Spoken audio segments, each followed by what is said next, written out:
provide for yourself moments of inward calm, and in these moments learn to distinguish between the real and the unreal. Our aim in moments of retirement must be to contemplate and judge our own experiences and actions as though it were not ourselves but some other person to whom they applied. Please watch on for the engaging spiritual wisdom of Dr. Rudolf Steiner.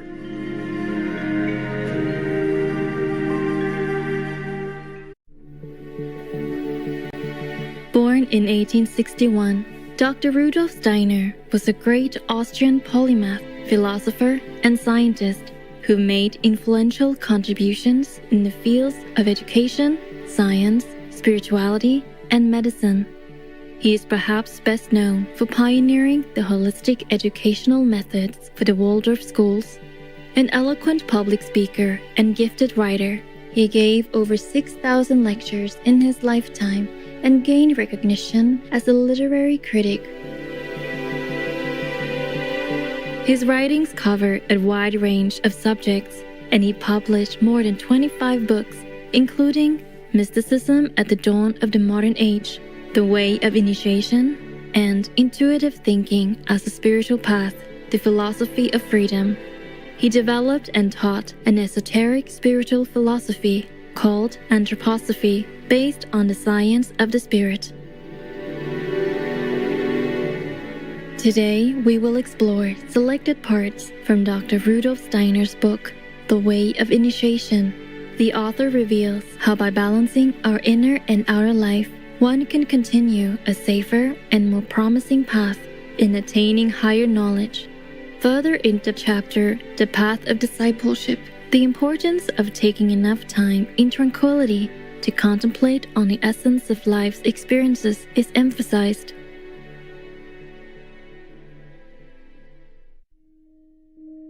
How to attain knowledge of the higher worlds. One must have learned to control one's own feelings and ideas if one wishes to develop any intimate relationship with the outer world.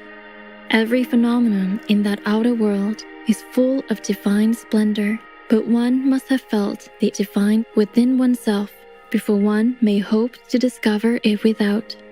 The disciple is told to set apart certain moments of his daily life, during which to withdraw into himself, quietly and alone. At such times, he ought not to occupy himself with his own personal affairs, for this will bring about the contrary of that at which he is aiming. During these moments, he ought rather to listen in complete silence to the echoes of what he has experienced, of what the outward world has told him.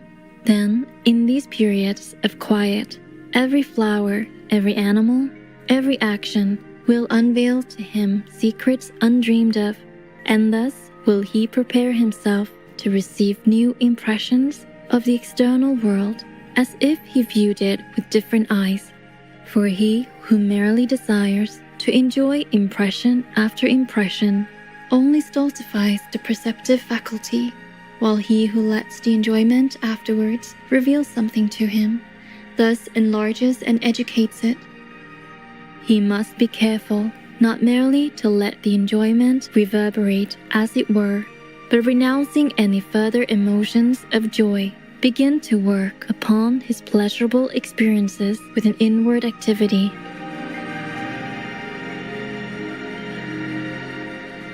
The danger at this point is very great. Instead of working within oneself, it is easy to fall into the opposite habit of afterward trying to completely exhaust the enjoyment. Let us not undervalue the unforeseen sources of error which here confront the disciple. He must of necessity pass through a host of temptations, each of which tends only to harden his ego and to imprison it within itself. If he blunts himself to enjoyment, he becomes as a plant which cannot longer draw nourishment from its environment. However much he may live within himself, however intensely he may cultivate his ego, the world will exclude him. He is dead to the world. The disciple considers enjoyment only as a means of ennobling himself for the world. Pleasure to him is as a scout who informs him concerning the world, and after having been taught by pleasure, he passes on to work. He does not learn in order that he may accumulate wisdom as his own treasure, but in order that he may put his learning at the service of the world.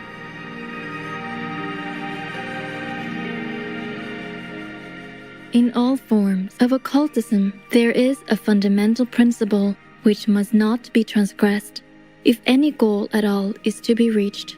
All occult teachers must impress upon their pupils that every branch of knowledge which you seek only to enrich your own learning, only to accumulate treasure for yourself, leads you away from the path. But all knowledge which you seek for working in the service of humanity and for the uplifting of the world brings you a step forward. This law must be rigidly observed, nor is one a genuine disciple until he has adopted it as the guide for his whole life. In many occult schools, this truth is expressed in the following short sentence: every idea which does not become an ideal for you slays a power within your soul. Every idea which becomes an ideal creates within you a vital force.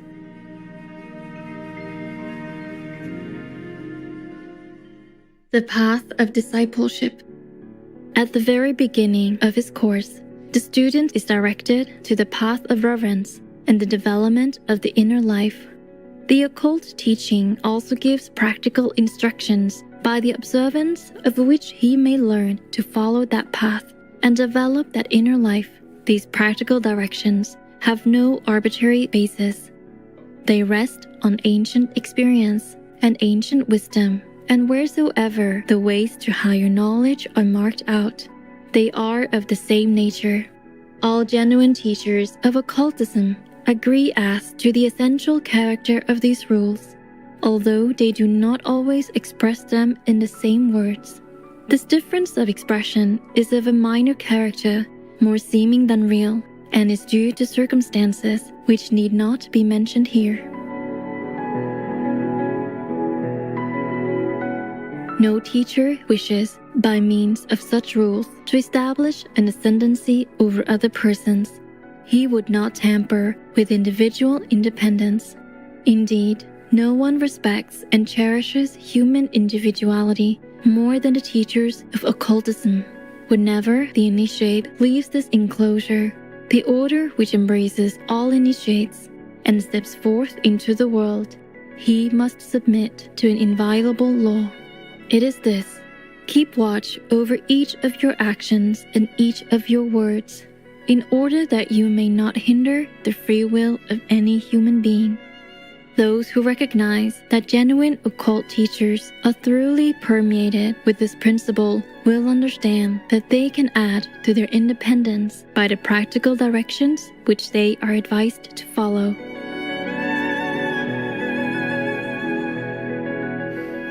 One of the first of these rules may be thus expressed in our language: provide for yourself moments of inward calm, and in these moments, learn to distinguish between the real and the unreal.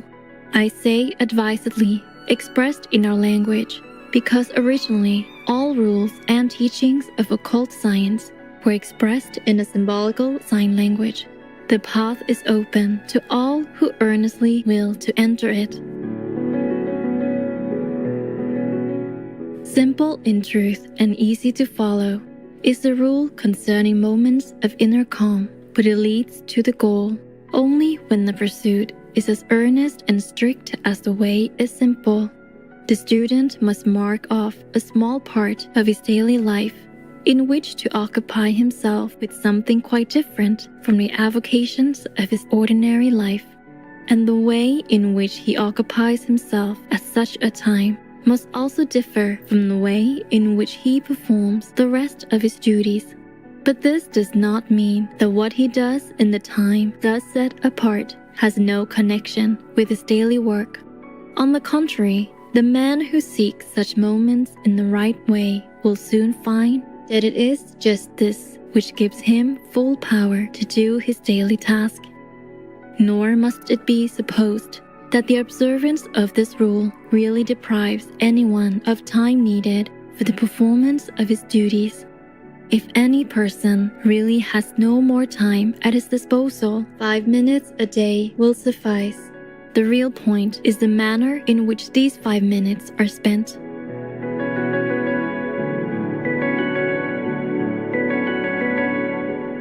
At these periods, a man should raise himself completely above his work-a-day life.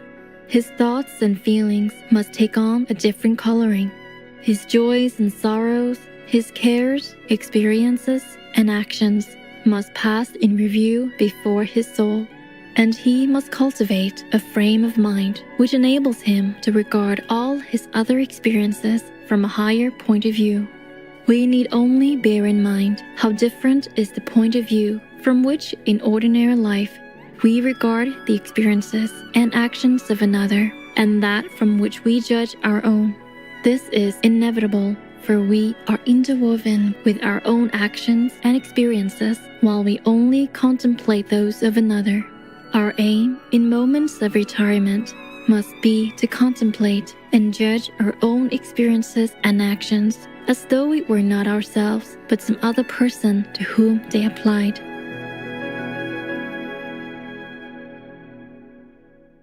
Mindful viewers, we appreciate your serene company for today's words of wisdom.